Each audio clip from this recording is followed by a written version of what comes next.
ಪೂಜಿಸಲು ಹರಹಾಡು ನನ್ನ ತಾಯಿ ಮನದೊಳಗೆ ಮಂದಿರವ ಕಟ್ಟಿರುವಳು ಕರುಣಾಮಾಯಿ ನವಮಾಸ ಮಡಿಲಲ್ಲಿ ಕಾಯುವಳು ಹೆತ್ತ ತಾಯಿ ನೋವಲು ನಗುವವಳು ಒಬ್ಬಳೇ ಹೊತ್ತ ತಾಯಿ ಜನನ ಮರಣ ಜಗದ ಸಂತೆ ಅದಕ್ಕೂ ಮೀರಿ ಬೆಳೆದು ನಿಂತೆ ಕರುಣೆ ಸಹನೆಯ ಮೂರ್ತಿಯಂತೆ ದೇವರಿಗೂ ನೀ ಸ್ಫೂರ್ತಿಯಂತೆ ಅದೃಷ್ಟವು ನನ್ನ ಪಾಲಿಗೆ ನಿನ್ನ ಕಂದನು ನಾನಾಗಿ ಹೇ ಹಾರಿ ಹೋಗಿರೋ ಹಕ್ಕಿ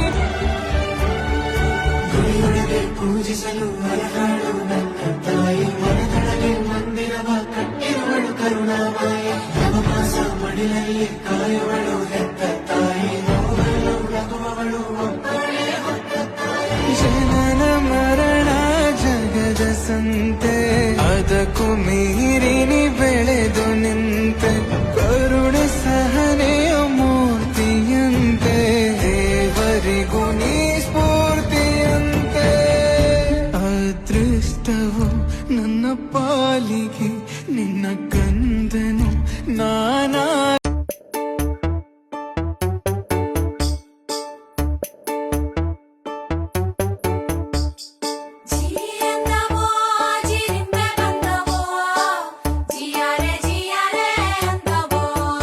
good morning, welcome to my YouTube channel. ಎಲ್ಲರೂ ಹೇಗಿದ್ರೆ ನಾನು ಚೆನ್ನಾಗಿದ್ದೀನಿ.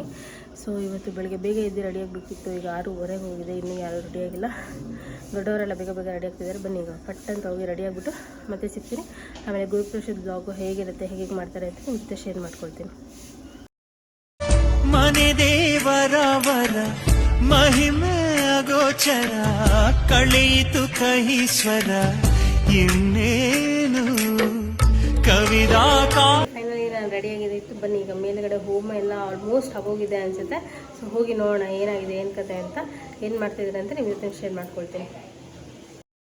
ನಮ್ಮ ಈ ಪುಟ್ಟ ಗೂಡು ಇಲ್ಲಿ ಪ್ರೀತಿಯ ಹಾಡು ಗುನುಗು ಈ ಸಮಯ ಹೀಗೆ ಇರಲಿ. ಜೊತೆಗೆ ನಡೆವಾಗ ಹೀಗೆ ಬಾಳು ಒಂದಾದ ಹಾಗೆ ಅನಿಸೋ ಈ ಸಮಯ ಎಂದು ಸಿಗಲಿ. ಮಾತು ಮರೆತು ಹೋಗಿದೆ, ಮನಸ್ಸು ಕಳೆದು ಹೋಗಿದೆ, ಕಣ್ಗಳಂತೆ ನೋಡಲು ಹೃದಯ ಕಲಿಯಬಾರದೆ. ನಿನ್ನ ನಾನು ನೋಡದೆ ಒಂದು ಕ್ಷಣ ಜಾರದೆ. ಶಾಂತಿ ಪ್ರತಿಮೆ ಮನಸ್ಸು ಮಹಾಸಂಪ್ರದಾಯದೇನೆ ಪ್ರಸ್ತುತಸ್ತೆ ಇದು ಕೋಸ್ಮಾನ ದಾನ ಪ್ರತಿಕ್ರಮೆ ಮನಸ್ಸು ಮಹಾಸಂಪ್ರದಾಯದೇನೆ ಪ್ರಸ್ತುತಸ್ತೆ. ನಮ್ಮ ಗೌರಮನಾಮ ದೇಶದ ಪುತ್ರ ಯೋಗೇಶ್ ನಾಮ ದೇಶ ಸಹೋದರ सागर नाम देश देवराजाचार्य नाम देश साग प्रमोर्ग से आदित्य नमकर समेत पुष्पण दान प्रत्यक्रम मनुष्य महासंप्रदाय तेन प्रस्तुतस्ते. नाममा ಎಲ್ಲರೂ ನಾಮಮ್ಮ ನಾಮಮ್ಮ ನಾಮಮ್ಮ ನಾಮಮ್ಮ.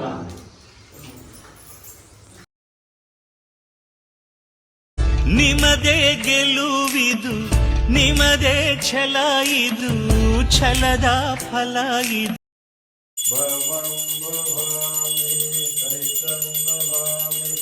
ವಂದೇ ಪಾರ್ವತಿ ಪರಮೇಶ್ವರ ಪ್ರಾರ್ಥನಾ ಪ್ರದಕ್ಷಿಣೆ ಮಾಡಿಕೊಳ್ಳಿ. ನಮ್ಮ ಈ ಪುಟ್ಟ ಗೂಡು ಇಲ್ಲಿ ಪ್ರೀತಿಯ ಹಾಡು ಗುನುಗು ಈ ಸಮಯ ಹೀಗೆ ಇರಲಿ. ಜೊತೆಗೆ ನಡೆವಾಗ ಹೀಗೆ ಬಾಳು ಒಂದಾದ ಹಾಗೆ. ಆಡಿದವರ ಮನ ಬಾಬಲ್ಲೆ ನೀಡಿದೋರ ನಿಜ ಬಾಬಲ್ಲೆ ಸಿದ್ದಯ್ಯ ಸ್ವಾಮಿ ಬನ್ಯೋ ಕಂಡಾಯದ ಒಡೆಯ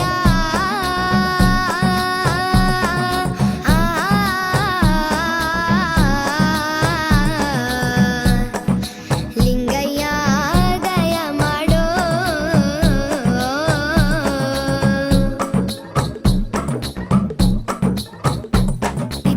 ಮನ ಬಾಬಲ್ಲೆ ನೀಡಿದೋರ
ಸೊ ಫ್ರೆಂಡ್ಸ್, ಈಗ ನಾಷ್ಟಕ್ಕೆ ಚಿತ್ರಾನ್ನ ಮಾಡಿದರು. ಸೊ ನಾಷ್ಟ ಕೂಡ ಎಲ್ಲ ಮುಗಿಸ್ಕೊಂಡ್ವಿ. ಸೊ ತುಂಬ ಚೆನ್ನಾಗಿತ್ತು ನಾಷ್ಟ. ಸೊ ನಾಷ್ಟ ಮುಗಿಸ್ಕೊಂಡು ಎಲ್ಲರೂ ಒಂದು ಸ್ವಲ್ಪ ಹೊತ್ತು ಕುತ್ಕೊಂಡು ಸೊ ಮಾತಾಡ್ಕೊಂಡಿದ್ವಿ. ಭಾರಿ ಕಂಡಾಯವ ಬಲಗೈಲಿ ಬೆತ್ತವ,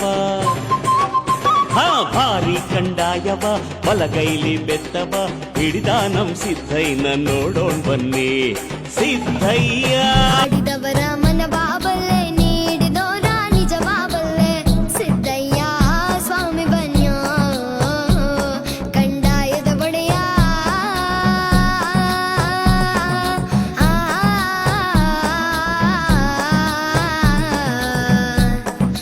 ಲಿಂಗಯ್ಯ ದಯ ಮಾಡೋ,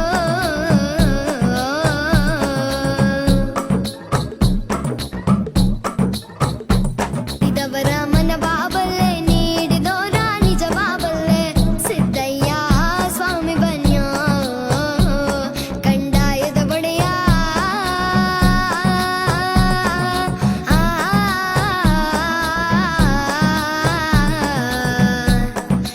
ಲಿಂಗಯ್ಯ ದಯ ಮಾಡೋ.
ಎಲ್ಲ ತೆಗಿತಾವಳೆ.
ಕೆಳಗಡೆ ಹೋಗ್ಯಾವ.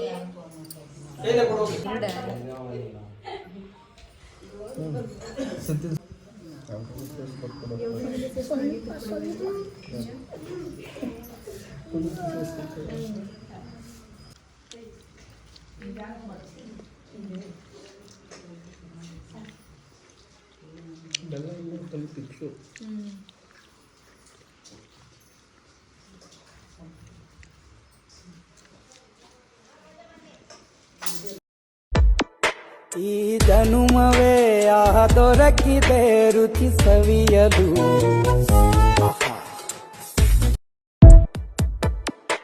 ಈ ಜನುಮವೇ ದೊರಕಿದೆ ರುಚಿ ಸವಿಯಲು.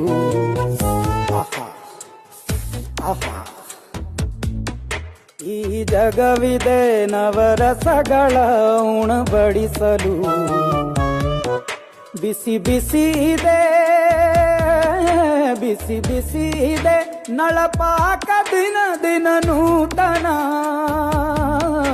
ಈ ಬಿಸಿಯುವಾರುವ ಮೊದಲ ಎಲ್ಲರ ಜೊತೆಯ ಮೆಲ್ಲುವ ಕಲೆಯ ಜೀವನ ಜನುಮವೇ. ಚೆನ್ನಾಗಿದೆ ಊಟ? ತಿನ್ನಿ ತಿನ್ನಿ. ಏನಾದ್ರು ಬೇಕಾ ಯಾರಿಗಾದ್ರು? ಚೆನ್ನಾಗಿಲ್ವಂತಮ್ಮ? ಯಾರಿಗೆ? ಏನು ಚೆನ್ನಾಗಿಲ್ವಂತೆ? ಮೆಣಸಿನ್ಕಾಯಿ. ನೋಡಿದ್ರಲ್ಲ, ಈಗ ತಾನೇ ಊಟ ಎಲ್ಲ ಮುಗೀತು. ಸೊ ಎಲ್ಲ ಗೆಸ್ಟ್ ಎಲ್ಲ ಬಂದವರೆಲ್ಲ ಹೋದ್ರು ಗೆಸ್ಟ್. ಸೊ ಈಗ ಕೆಲವರು ಅಷ್ಟೇ ಇದೀವಿ. ಮೇಯ್ನು ನಾವು ಇವತ್ತೇ ಹೊರಡೋ ಪ್ಲ್ಯಾನ್ ಇದೆ, ಬಟ್ ಗೊತ್ತಿಲ್ಲ ಹೊರಡ್ತೀವೋ ಇಲ್ವೋ ಅಂದ್ಕೊಂಡು. ಈಗ ಸ್ವಲ್ಪ ಕೆಲಸ ಇದೆ, ಹೊರಗಡೆ ಹೋಗ್ತಾಯಿದ್ವಿ. ಸೊ ಬನ್ನಿ, ಕೆಲವೊಂದು ಕ್ಲಿಪ್ಸ್ ತೆಗೋಕ್ಕಾಗಿಲ್ಲ ಫ್ರೆಂಡ್ಸ್, ಯಾಕಂದರೆ ನಾನು ಸ್ವಲ್ಪ ಬ್ಯುಸಿ ಇದ್ದೆ. ನೆನ್ನೆದು ವ್ಲಾಗು ಎಡಿಟ್ ಮಾಡಿ ಅಪ್ಲೋಡ್ ಮಾಡೋಕ್ಕೆ ಟ್ರೈ ಮಾಡ್ತಾಯಿದ್ದೀನಿ. ಯಾಕೆ ಅಂದರೆ ಇವತ್ತಿನ ವೀಡಿಯೋಸ್ ಮಾಡೋಕ್ಕಾಗುತ್ತೋ ಇಲ್ವೋ ಅಂತ. ಯಾಕಂದರೆ ನೆನ್ನೆದು ವೀಡಿಯೋಸ್ ಜಾಸ್ತಿ ಹೋಗಿದೆ. ಸೊ ಸ್ಟೋರೇಜ್ ಜಾಸ್ತಿಯಾಗಿ ವೀಡಿಯೋ ಮಾಡ್ಕೊಳಕ್ಕಾಗುತ್ತೋ ಇಲ್ವೋ ಅಂದ್ಕೊಂಡು ಸೊ ಆದಷ್ಟು ಬೇಗನೆ ಅಪ್ಲೋಡ್ ಮಾಡೋಕ್ಕೆ ಟ್ರೈ ಮಾಡ್ತಾಯಿದ್ದೀನಿ. ಸೊ ನೋಡಿ, ನನ್ನಿಂದ ಎಲ್ಲರೂ ಬರ್ತಾ ಇದ್ದಾರೆ. ಸೊ ಬನ್ನಿ, ಅವ್ರು ಬಂದ ತಕ್ಷಣ ಹೊರಡೋಣ. ನಾನು ನಮ್ಮ ಮರಿ ಇಬ್ಬರು ಹೊರಡ್ತಾಯಿದ್ದೀವಿ. ನೋಡಿ ಫ್ರೆಂಡ್ಸ್, ಮಳೆ ಬರೋ ಥರ ಇದೆ ಆಲ್ರೆಡಿ. ಇನ್ನು ಅಲ್ಲಿ ಈಗ ನಮ್ಮ ಅಣ್ಣ, ಅತ್ತಿಗೆ, ನಮ್ಮ ಅತ್ತೆ, ನಮ್ಮ ಮನೆಯವರು ಇಷ್ಟು ಜನ ಬರ್ತಾಯಿದ್ದಾರೆ. ಅವ್ರು ಬಂದಿದ ತಕ್ಷಣ ಹೊರಡೋದೆ. ನಂಗೇನೋ ಇದು ಅಷ್ಟು ಟೇಸ್ಟ್ ಅಂತ ಅನಿಸ್ಲಿಲ್ಲ ಅಪ್ಪ ಸೊ ಫ್ರೆಂಡ್ಸ್, ಆಮೇಲೆ ಸಂಜೆ ಹಂಗೆ ಕೂತ್ಕೊಂಡು ಎಲ್ಲರೂ ಮಾತಾಡ್ತಾ ಇದ್ವಿ. ಸೊ ತುಂಬ ಟೈಮ್ ಸ್ಪೆಂಡ್ ಮಾಡಿದ್ವಿ. ಸೊ ತುಂಬ ಚೆನ್ನಾಗಿತ್ತು. ಆಮೇಲೆ ಮಾತಾಡಿದ್ದೆಲ್ಲ ಆದಮೇಲೆ ಸೊ ಊಟಕ್ಕೂ ಹೋದ್ವಿ. ಸೊ ಊಟ ಎಲ್ಲ ಮಾಡ್ಕೊಂಡ್ವಿ. ಸೊ ನೆಕ್ಸ್ಟ್ ಇದು ವ್ಲಾಗ್ ಇದರಲ್ಲೇ ಕಂಟಿನ್ಯೂ ಆಗಿರುತ್ತೆ. ಸೊ ಬೆಳಗ್ಗೆಯಿಂದ ಒಂದು ಸ್ವಲ್ಪ ಕೆಲಸ ಇತ್ತು, ವ್ಲಾಗ್ ಮಾಡೋದಕ್ಕೆ ಆಗಿರಲಿಲ್ಲ. ಈಗ ನಾವು ವಾಪಸ್ ಬೆಂಗಳೂರಿಗೆ ಹೋಗ್ತಾ ಇದ್ದೀವಿ. ಸೊ 2 ಗಂಟೆ ಆಗಿತ್ತು. ಸೊ ಈಗ ಊಟ ಮಾಡಿಕೊಂಡು ಹೊರಡ್ತಾ ಇದ್ದೀವಿ. ಸೊ ಯಾಕಂದರೆ ಟಯರ್ಡ್ ಆಗಿತ್ತು ಫ್ರೆಂಡ್ಸ್. ಸೊ ಅದಕ್ಕೋಸ್ಕರ ಜಾಸ್ತಿ ವ್ಲಾಗ್ಸ್ ಮಾಡೋಕ್ಕಾಗಿಲ್ಲ. ಅಲ್ಲೊಂದು ಇಲ್ಲೊಂದು ಕ್ಲಿಪ್ಸ್ ತೊಗೊಂಡೆ ಅಷ್ಟೇ. ಸೊ ಬೇರೆಯವರು ಹೋಗೋದು ಕೂಡ ವ್ಲಾಗ್ ಮಾಡೋಕ್ಕಾಗಿರಲಿಲ್ಲ, ಯಾಕಂದರೆ ಬೇರೆ ಯಾವುದೋ ಟೆನ್ಷನ್ಸಲ್ಲಿ ಇದ್ವಿ ಎಲ್ಲರೂ. ಸೊ ಅದಕ್ಕೆ ವ್ಲಾಗ್ ಮಾಡೋದಕ್ಕಾಗಿರಲಿಲ್ಲ. ಫೈನಲಿ 12:15 ಹಂಗೇನೋ ಬಿಟ್ಟವರು, 12:15 12:15 ಬಿಟ್ಟವರು. ಮನೆಗೆ ರೀಚ್ ಆಗೋಷ್ಟರಲ್ಲಿ 4:15 ಆಗಿತ್ತು ಫ್ರೆಂಡ್ಸ್. ಸೊ ಫೈನಲಿ ಪೆಟ್ರೋಲ್ ಕೂಡ ಹಾಕ್ಸ್ಕೊಳ್ತಾ ಇದ್ದೀವಿ. ಸೊ ಫ್ರೆಂಡ್ಸ್, ಈಗ ಟೈಮ್ ಬಂದು 5:15 ಆಗಿದೆ. ಸೊ ನಾವು 12:15 ಏನೋ ಬಿಟ್ಟವರು. ಸೊ ಬರೋಷ್ಟರಲ್ಲಿ 4:15 ಆಗಿದೆ. ಸೊ ಸಿಕ್ಕಾಪಟ್ಟೆ ಟ್ರಾಫಿಕ್ ಇತ್ತು. ಸೊ ಅದಕ್ಕೆ ಸಿಕ್ಕಾಪಟ್ಟೆ ಲೇಟ್ ಆಗೋಯ್ತು ಇವತ್ತು. ಸಾಕು ಅನಿಸ್ಬಿಡ್ತು ಫ್ರೆಂಡ್ಸ್. ಎಷ್ಟೇ ಇದ್ರೂ ಲಗೇಜ್ಗಳು ಹೊತ್ಕೊಂಬರೋದಿರುತ್ತಲ್ಲ, ಅದರಲ್ಲೂ ಬ್ಯಾಗ್ ಏನೋ ಹಿಂದೆ ಕಟ್ಬಿಟ್ಟಿದ್ವಿ ಅಂದ್ಕೊಳ್ಳಿ, ವ್ಯಾನಿಟಿ ಬ್ಯಾಗ್ ಇರುತ್ತಲ್ಲ, ಅದರಲ್ಲಿ ಅದೇನು ಇರುತ್ತೋ ಗೊತ್ತಿಲ್ಲ. ಹೋಗ್ಬೇಕಾದ್ರೆ ಕಡಿಮೆ ಇರ್ತೀವಿ, ಬರಬೇಕಾದ್ರೆ ಅದೇ ತೊಗೊಂಬಂದಿರ್ತೀನಿ. ಜಾಸ್ತಿ ಹೋಗಿರುತ್ತೆ, ದಪ್ಪ ಹೋಗಿತ್ತು. ಅದನ್ನು ಮಧ್ಯದಲ್ಲಿ ಇಟ್ಕೊಳ್ಳೋಕ್ಕೂ ಆಗಲ್ಲ, ಕೈಯಲ್ಲೇ ಇಟ್ಕೊಂಡಿರ್ಬೇಕು. ಸೊ ಹೆಂಗಾಗಿತ್ತು ಅಂದರೆ ಸಿಕ್ಕಾಪಟ್ಟೆ ಎಷ್ಟು 4.5 ಅವರ್ ಕೈಯಲ್ಲಿ ಇಟ್ಕೊಂಡು ಸಾಗೋಗಿತ್ತು. ಅದರಲ್ಲೂ ನಾನು ಬರಬೇಕಾದ್ರೆ ಟಯರ್ಡ್ ಬೇರೆ, ಒಂಥರ ಕೋಲ್ಡ್ ಬೇರೆ ಹೋಗಿದೆ, ತಲೆನೋವು. ಈ ವಿಷಯಕ್ಕೆ ಸ್ವಲ್ಪ ರೈಸ್ ಆಗಿಬಿಟ್ಟೆ. ಎಲ್ಲ ಹಿಂದೆಗಡೆ ಇಟ್ಕೊಂಡು ಕೂತ್ಕೊಳ್ಳೋದು ಅಂತ ನಮ್ಮ ಮನೆಯವ್ರಿಗೆ. ಸೊ ಅವ್ರ ಪಾಪ ಅವ್ರಿಗೆ ಅರ್ಥ ಆಯಿತು ನನಗೆ ಕಷ್ಟ ಆಗ್ತಾಯಿದೆ ಹಿಂದೆಗಡೆ ಎಲ್ಲ ಇದು ಮಾಡಿಕೊಂಡು ಟ್ರಾವೆಲಿಂಗ್ಗೆ ಅಂತ ಅಂದ್ಕೊಂಡು. ಅದಕ್ಕೆ ಅವ್ರು ಮುಂದೆನೇ ಇಟ್ಕೊಂಡಿದ್ರು ಪಾಪ. ಯಾಕೆ ಅಂದರೆ ಫ್ರೆಂಡ್ಸ್, ಈಗ ನಮ್ಮ ಮನೆಯವರಾದರೆ ಅವರು ದಿನ ಹೋಗ್ತಾನೆ ಇರ್ತಾರೆ ಗಾಡಿ ಎತ್ಕೊಂಡು. ಅವರು ಲಾಂಗ್ ಜರ್ನಿ ಎಲ್ಲ ಮಾಡ್ತಿರ್ತಾರೆ, ಅವ್ರಿಗೆ ಅಭ್ಯಾಸ ಇದೆ. ನಾನು ಲಾಂಗ್ ಜರ್ನಿ ಅಂತ ಹೋಗೋದೇ ಊರಿಗೆ ಹೋಗ್ತೀನಿ, ಇಲ್ಲಾಂದರೆ ದೇವಸ್ಥಾನಕ್ಕೆ ಹೋಗ್ತೀನಿ. ದೇವಸ್ಥಾನಕ್ಕಂತೂ ಹಬ್ಬ ಬಂದು 2 ತಿಂಗಳು ಆಗೋಯ್ತು ಹೋಗಿ. ಇನ್ನೆಲ್ಲೂ ನಾನು ಹೋಗೋದಿಲ್ಲ. ಇಲ್ಲೆಲ್ಲಾದರೂ ಹೋದರೆ 5 ನಿಮಿಷ 10 ನಿಮಿಷ ಬಂದುಬಿಡ್ತೀವಿ. ಸೊ 4.5 ಅವರ್ ಕುತ್ಕೊಂಡು ಜರ್ನಿ ಮಾಡಬೇಕು ಅಂದರೆ ಸಿಂಪಲ್ ಅಲ್ಲ. ಅದು ಎಲ್ಲನೂ ಹೊತ್ಕೊಂಡು ಗಾಡಿಯಲ್ಲಿ ಫುಲ್ಲು ಬಾಡಿ ಪೇಯ್ನ್ ಬಂದುಬಿಡುತ್ತೆ. ಸೊ ಬಂದಿದ್ದ ತಕ್ಷಣ ಫಸ್ಟ್ ಈಗ ಬಿಸಿನೀರು ಆನ್ ಮಾಡಿಬಿಟ್ಟು ಗಿಡಗಳಿಗೆ ಫಸ್ಟ್ ನೀರು ಹಾಕ್ಬಿಟ್ಟು ಈಗ ಸ್ನಾನ ಮಾಡ್ಕೊಂಡ್ಬಂದ್ಬಿಟ್ಟೆ. ಈಗ ಸ್ವಲ್ಪ ಆರಾಮ ಅನಿಸ್ತಿದೆ. ಈಗ ಎಲ್ಲ ಲಗೇಜ್ ಎಲ್ಲ ಇದು ಮಾಡಿದ್ದಾಯಿತು, ಅನ್ಪ್ಯಾಕ್ ಮಾಡಿದ್ದಾಯಿತು. ಈಗ ಗಾಡಿ ಎಲ್ಲ ಕ್ಲೀನ್ ಮಾಡಬೇಕು. ಹೊರಗಡೆ ಬಾಗಿಲೆಲ್ಲ ಒಂದು ಸ್ವಲ್ಪ ಕಸ ಗುಡಿಸ್ಬೇಕು. ಸೊ ಬನ್ನಿ ಹೋಗಿ ನೋಡೋಣ ಏನು ಕತೆ ಅಂದ್ಕೊಂಡು. ಸೊ ಪಾಪ ಫ್ರೆಂಡ್ಸ್, ನಾನು ಬರ್ತಾ ಒಂದು ಸ್ವಲ್ಪ ರೈಸ್ ಹಾಕ್ಬಿಟ್ಟೆ ನಮ್ಮ ಮನೆಯವ್ರ ಮೇಲೆ. ಕಷ್ಟ ಫ್ರೆಂಡ್ಸ್ ನಿಜವಾಗ್ಲೂ. ಅದು ಈ ಸತಿ ನಾವು ನಮ್ಮ ಗಾಡಿ ಎತ್ಕೊಂಡು ಹೋಗಿದ್ರೆ ಏನೋ ಅಂದ್ಬಿಡ್ಬೋದಿತ್ತ. ಈ ಸತಿ ಬೇರೆಯವ್ರ ಗಾಡಿ ಬೇರೆ ಎತ್ಕೊಂಬಂದಿದ್ದು. ಅದು ಸೀಟ್ ಬೇರೆ ಚಿಕ್ಕದಾಗಿದೆ, ಕುತ್ಕೊಳ್ಳೋಕ್ಕೆ ಕಂಫರ್ಟೇ ಇಲ್ಲ. ಅದು ಒಂಥರ ಹಿಂಸೆ ಆಗೋಗಿತ್ತು ನನಗೆ, ಹೋಗ್ತಾನೆ ಹಿಂಸೆ ಹೋಗಿತ್ತು. ಲಾಸ್ಟ್ ಮೂಮೆಂಟಲ್ಲಿ ನಮ್ಮ ಮನೆಯವರು ವಾಟರ್ ಬಾಟಲ್ ಅಂತಾರೆ, ಇನ್ನೊಂದು ಮತ್ತೊಂದು, ಮತ್ತು ನನ್ನ ಫೋನ್ ಬೇರೆ ವೀಡಿಯೋ ಮಾಡಬೇಕು. ಅದನ್ನೆಲ್ಲ ಇಟ್ಕೊಂಡು ನಾನು ವೀಡಿಯೋ ಹೆಂಗೆ ಮಾಡಲಿ? ನಮ್ಮಿಬ್ಬರು ಮಧ್ಯದಲ್ಲಿ ಇಡೋಕ್ಕೂ ಆಗ್ತಾಯಿಲ್ಲ ಬ್ಯಾಗ್ನ. ಒಂಥರ ಕಷ್ಟ ಆಗೋಗಿತ್ತು. ಸೊ ಏನು ಮಾಡೋಕ್ಕಾಗಲ್ಲ ಫ್ರೆಂಡ್ಸ್, ಹಾಗೆ. ಸೊ ಬನ್ನಿ ಈಗ ಗಾಡಿ ಓಡಿಸ್ಬಿಟ್ಟು ಆಮೇಲೆ ಸಿಗ್ತೇನೆ. ಸೊ ಫ್ರೆಂಡ್ಸ್, ಇಲ್ಲಿ ಮನಿ ಪ್ಲ್ಯಾಂಟು ಹಾಗೆ ಲಕ್ಕಿ ಪ್ಲ್ಯಾಂಟ್ ಎರಡೂ ಬೆಳೆಸ್ತಾ ಇದ್ದೀನಿ. ತುಂಬ ಉದ್ದ ಬಂದಿದೆಯಲ್ಲ, ನನಗಂತೂ ತುಂಬ ಇಷ್ಟ ಪ್ಲ್ಯಾಂಟ್ಸ್ ಅಂದರೆ. ಊರಿಂದ ಬಂದಿದ ತಕ್ಷಣ ನಮ್ಮ ಮನೆಯವ್ರು ಫಸ್ಟ್ ಮಾಡಿದ ಕೆಲಸನೇ, ಮನೆ ಒಳಗೆ ಕೂಡ ಬಂದಿಲ್ಲ, ಫಸ್ಟ್ ಗಿಡಗಳಿಗೆ ನೀರು ಇಟ್ಕೊಟ್ರು, ನೀರೆಲ್ಲ ಹಾಕಿ ಆಮೇಲೆ ಒಳಗಡೆ ಬಂದ್ವಿ ಇಬ್ಬರು. ಸೊ ಬಂದು ಆಮೇಲೆ ನಮ್ಮ ಮನೆಯವ್ರು ಮತ್ತೆ ಹೋದರು ಹೊರಗಡೆಗೆ ಗಾಡಿ ಬಿಟ್ಬಿಟ್ಟು ಬರೋಕ್ಕೆ. ಸೊ ನಾನು ರೆಡಿಯಾಗಿ ಈಗ ಗಾಡಿ ಕ್ಲೀನ್ ಮಾಡೋಕ್ಕೆ ಮತ್ತು ಬಾಗಿಲು ಕ್ಲೀನ್ ಮಾಡೋಕ್ಕೆ ಬಂದಿದ್ದೀನಿ. ನಾನು ಬರ್ತಾ ಒಂದು ನೋಟಿಸ್ ಮಾಡಿದೆ ಫ್ರೆಂಡ್ಸ್. ಏನು ಗೊತ್ತಾ, ಬಿರಿಯಾನಿ ತಿನ್ನೋಣ ಅಂದರೆ ಊಟ ಮಾಡೋಣ ಅಂತ ಅಲ್ಲಿ ಪಕ್ಕದಲ್ಲಿ ಒಂದು ಅಂಗಡಿ ಇತ್ತು. ಸೊ ಆ ಅಂಗಡಿಯಲ್ಲಿ ಒಂದು ಗಂಡ ಹೆಂಡತಿ ಒಂದು ಮಗು ಇತ್ತು ಫ್ರೆಂಡ್ಸ್. ಆ ಹುಡುಗಿಗೆ ಏನು ಅನ್ನಿಸ್ತೋ ಗೊತ್ತಿಲ್ಲ, ಆ ಹುಡುಗಿ ಇದ್ಕೊಂಡು ಒಂದು ಬಿಸ್ಕೆಟನ್ನು ಕೇಳ್ತು ಫ್ರೆಂಡ್ಸ್. ಬಿಸ್ಕೆಟೋ ಲೇಸೋ ಏನೋ ಕೇಳ್ತು. ಅದು ನನಗೊಂದು ಕೊಡಿಸು ಅಂತ. 5 ರೂಪಾಯಿದೋ 10 ರೂಪಾಯಿದೋ ಫ್ರೆಂಡ್ಸ್, ಅದು ಚಿಕ್ಕದಿರುತ್ತೆ. ಆ ಗಂಡ ಹೆಂಡತಿಗೆ ಕೊಡ್ಸೋದಕ್ಕೆ ಹೆಂಗೆ ಫೇಸ್ ಮಾಡ್ದ ಅಂದರೆ, ಅವಳು ಕೋಪದಲ್ಲಿ ಹೆಂಗೆ ನೋಡ್ದ ಅಂದರೆ, 5-10 ರೂಪೀಸ್ ಎಲ್ಲ ಏನಿರುತ್ತೆ, ಈ ಥರನೂ ಇರ್ತಾರೆ ಜನ ಅಂತ ಅನಿಸ್ಬಿಡ್ತು ನನಗೆ. ಸಿಕ್ಕಾಪಟ್ಟೆ ಬೇಜಾರಾಗೋಯಿತು. ಯಾಕೆ ಅಂದರೆ ನಾನು ನಮ್ಮ ಮನೆಯವ್ರಿಗೆ ಏನು ಕೇಳೋದೇ ಇಲ್ಲ. ತುಂಬ ಅಪರೂಪ ನಾನು ಏನಾದರೂ ತಿನ್ನಬೇಕಂತ ಅನ್ನಿಸ್ತಾ ಇದೆ ಅಂತ ಹೇಳೋದು. ನಮ್ಮ ಮನೆಯವರು ಅಷ್ಟರಲ್ಲೇ ನನಗೆ ತಂದುಕೊಟ್ಬಿಡ್ತಾರೆ. ಸೊ ಸಿಕ್ಕಾಪಟ್ಟೆ ಖುಷಿ ಆಗುತ್ತೆ. ಅದಕ್ಕೂ ಇದಕ್ಕೂ ಅವ್ರಿಗೂ ನಮ್ಮ ಮನೆಯವ್ರಿಗೂ ಇರೋ ಡಿಫ್ರೆನ್ಸು ಅಜಗಜ ಅಂತಾರದು ಫ್ರೆಂಡ್ಸ್, ಅಷ್ಟು ಡಿಫ್ರೆನ್ಸ್ ಇದೆ. ಸೊ ನನಗಂತೂ ಸಿಕ್ಕಾಪಟ್ಟೆ ಖುಷಿ ಆಯಿತು. ಸೊ ನಾನಂತೂ ಸಿಕ್ಕಾಪಟ್ಟೆ ಲಕ್ಕಿ ಫ್ರೆಂಡ್ಸ್. ಯಾಕಂದರೆ ನಮ್ಮ ಮನೆಯವ್ರ ಬಗ್ಗೆ ಹೇಳೋದೇ ಬೇಡ. ನನ್ನ ಹೆಂಗೆ ನೋಡ್ಕೊಳ್ತಾರೆ ಅಂದರೆ, ಒಳ್ಳೆ ಮಗು ನೋಡ್ಕೊಂಡಂಗೆ ನನ್ನ ನೋಡ್ಕೊಳ್ತಾರೆ, ಕೇರ್ ಮಾಡ್ತಾರೆ. ಸಿಕ್ಕಾಪಟ್ಟೆ ಖುಷಿಯಾಗುತ್ತೆ ನನಗೆ. ಇದನ್ನೆಲ್ಲ ಹೇಳ್ಕೊಳ್ಬೇಕು, ತೋರಿಸ್ಕೋಬೇಕು ಅಂತಲ್ಲ, ಬಟ್ ನಾನು ಹೇಳ್ತಾ ಇದ್ದೀನಿ. ಅಲ್ಲಿ ನಾನು ಎಕ್ಸ್ಪೀರಿಯೆನ್ಸ್ ಮಾಡಿದ್ದನ್ನು ಶೇರ್ ಮಾಡ್ಕೊಳ್ಬೇಕು ಅಂತ ಅನ್ನಿಸ್ತು. ಬಟ್ ಅದನ್ನು ಹೇಳ್ಕೊಂಡೆ.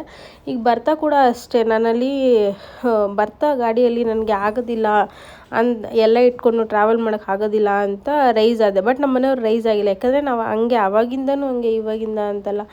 ನನಗೆ ಕೋಪ ಬಂದು ನಾನೊಂದು ಮಾತಂದರೆ ಅವ್ರು ಸೈಲೆಂಟ್ ಆಗಿಬಿಡ್ತಾರೆ. ಅವರು ಕೋಪದಲ್ಲಿದ್ದಾಗ ನಾನು ಸೈಲೆಂಟ್ ಆಗಿಬಿಡ್ತೀನಿ, ಏನೂ ಮಾತಾಡೋಲ್ಲ. ನಮ್ಮಿಬ್ರಿಗೂ ಕೋಪ ಬಂದರೂ ಅದು 5 ನಿಮಿಷ, ಇಲ್ಲ ಅಂದರೆ ಅರ್ಧ ಅವರು ಹಬ್ಬ ಅಂದ್ರೂ ಅದ್ರ ಮೇಲೆ ಅದನ್ನು ನಾವು ತಗೊಂಡು ಹೋಗೋದೇ ಇಲ್ಲ. ಸೊ ಒಬ್ರನ್ನೊಬ್ರು ನಾವು ಬಿಟ್ಟು ಇರೋದೂ ಇಲ್ಲ ಒಂದು ಅರ್ಧ ದಿನ ಆದರೂ ಕೂಡ. ಸೊ ಅವ್ರಿಗೂ ನಮಗೂ ಇರೋ ಡಿಫ್ರೆನ್ಸ್ ತುಂಬ ಇದೆ ಫ್ರೆಂಡ್ಸ್. ಬಟ್ ನಾನಂತೂ ನಮ್ಮ ಮನೆಯವ್ರನ್ನ ಪಡೆಯೋಕ್ಕೆ ತುಂಬಾ ಲಕ್ಕಿ ಅಂತ ಹೇಳ್ತೀನಿ. ನಮ್ಮ ಮನೆಯವ್ರ ಜೊತೆ ನಮ್ಮ ಮನೆಯವರ ಫ್ಯಾಮ್ಲಿ, ಅವ್ರ ರಿಲೇಟಿವ್ಸ್ನ ಪಡೆಯೋದಕ್ಕೂ ನಾನು ಪುಣ್ಯ ಮಾಡಿದ್ದೀನಿ ಅಂತ ಹೇಳ್ತೀನಿ. ಯಾಕಂದರೆ ಈಗಿರೋ ಜನ್ರೇಷನಲ್ಲಿ ನನಗೆ ಗೊತ್ತಿಲ್ಲ ಹೇಗೆ ಏನು ಅಂತ. ನಾನು ನನ್ನ ಫ್ರೆಂಡ್ಸ್ದು ಕತೆ ಎಲ್ಲ ಕೇಳ್ತಿರ್ತೀನಿ, ಅವ್ರ ಲೈಫ್ ಹೆಂಗೆ ಏನು, ಅವ್ರ ಅತ್ತೆ ಮತ್ತು ನಾದಿನಿರೆಲ್ಲ ಹೆಂಗೆ ಅಂತ. ಬಟ್ ನನಗೆ ನಮ್ಮತ್ತೆ ಮತ್ತು ನಮ್ಮ ಅತ್ತಿಗೆ ಅಂದರೆ ನನ್ನ ಹಸ್ಬೆಂಡ್ ಅವರ ತಂಗಿ, ನಮ್ಮ ಅತ್ತಿಗೆ ಮತ್ತು ಅವ್ರ ಫ್ಯಾಮ್ಲಿ ಎಲ್ಲ ನನ್ನ ಎಷ್ಟು ಚೆನ್ನಾಗಿ ನೋಡ್ಕೊಳ್ತಾರೆ ಅಂದರೆ, ಎಲ್ಲರೂ ಫ್ರೆಂಡ್ಲಿಯಾಗಿರ್ತಾರೆ. ನನಗದು ತುಂಬ ಖುಷಿಯಾಗುತ್ತೆ. ಅವ್ರ ಕಡೆ ಹೋಗಬೇಕು ಅಂದರೆ ಸಿಕ್ಕಾಪಟ್ಟೆ ಇಷ್ಟ ಆಗುತ್ತೆ. ಸೊ ಗೊತ್ತಿಲ್ಲ ಇದ್ರ ಬಗ್ಗೆ ನನಗೆ ಏನು ಹೇಳೋದು, ಏನು ಕತೆ ಅಂತ ಅಂದ್ಕೊಂಡು. ಬಟ್ ನಮ್ಮ ಮನೆಯವ್ರ ಜೊತೆ ಅವ್ರ ಫ್ಯಾಮ್ಲಿಯವರು ನನ್ನ ಜೊತೆ ಅಷ್ಟೇ ಚೆನ್ನಾಗಿದ್ದಾರೆ, ನನಗೆ ಅದೇ ಖುಷಿ. ಸೊ ಫ್ರೆಂಡ್ಸ್, ಫೈನಲಿ ಊರಿಂದ ಬಂದ್ವಿ. 3 ದಿನ ಅದು ಹೆಂಗೋಯ್ತು ಅನ್ನೋದು ಗೊತ್ತಿಲ್ಲ. ಸಿಕ್ಕಾಪಟ್ಟೆ ಕಾಮಿಡಿ ಇತ್ತು. ಕೆಲವೊಂದು ಕ್ಲಿಪ್ಸ್ ತೊಗೊಳೋದಕ್ಕೆ ಆಗಿಲ್ಲ, ಆದಷ್ಟು ಶೇರ್ ಮಾಡ್ಕೊಂಡಿದ್ದೀನಿ ನಾನು. ಸೊ ನೋಡೋಣ. ಈಗ ಫೈನಲಿ ಗಾಡಿಯೆಲ್ಲ ವಾಶ್ ಮಾಡಿದ್ದಾಯಿತು. ಸೊ ಗನ್ನಲ್ಲಿ ವಾಶ್ ಮಾಡ್ಕೊಳ್ತಿಲ್ಲ ಫ್ರೆಂಡ್ಸ್, ಹಾಗೆ ನೀರಲ್ಲಿ ಮಾಡ್ಕೊಳ್ತೀನಿ. ಯಾಕಂದರೆ ಮಳೆ ಬರೋ ಹಂಗಿದೆ. ಮಳೆ ಆಲ್ರೆಡಿ ಬಿದ್ದಿತ್ತು ಗಾಡಿ ಮೇಲೆಲ್ಲ. ಮತ್ತೆ ಮಳೆ ಬಿದ್ದರೆ ಮತ್ತೆ ಎಲ್ಲ ಗಲೀಜಾಗುತ್ತಲ್ವ. ಸೊ ಅದಕ್ಕೆ ಧೂಳಿತ್ತು, ಅದನ್ನು ಮಾತ್ರ ಕ್ಲೀನ್ ಮಾಡ್ಕೊಳ್ತಿದ್ದೀನಿ. ನಮ್ಮ ಮನೆಯವ್ರಿಗೆ ಈಗ ಫೋನ್ ಮಾಡಬೇಕು. ಅವ್ರು ಆಗಲೇ ಹೋದ್ರು ಪಾಪ, ಬಂದು ಫ್ರೆಶ್ ಅಪ್ ಕೂಡ ಆಗಿಲ್ಲ. ಏನಾದರೂ ಮಾಡಬೇಕೇನೋ ಕೇಳಿಬಿಟ್ಟು ಅದನ್ನು ಎಲ್ಲ ಮುಗಿಸ್ಕೊಂಡು ಆಮೇಲೆ ಅಡುಗೆ ಏನು ಮಾಡ್ತೀನಿ ನೋಡೋಣ ಬನ್ನಿ.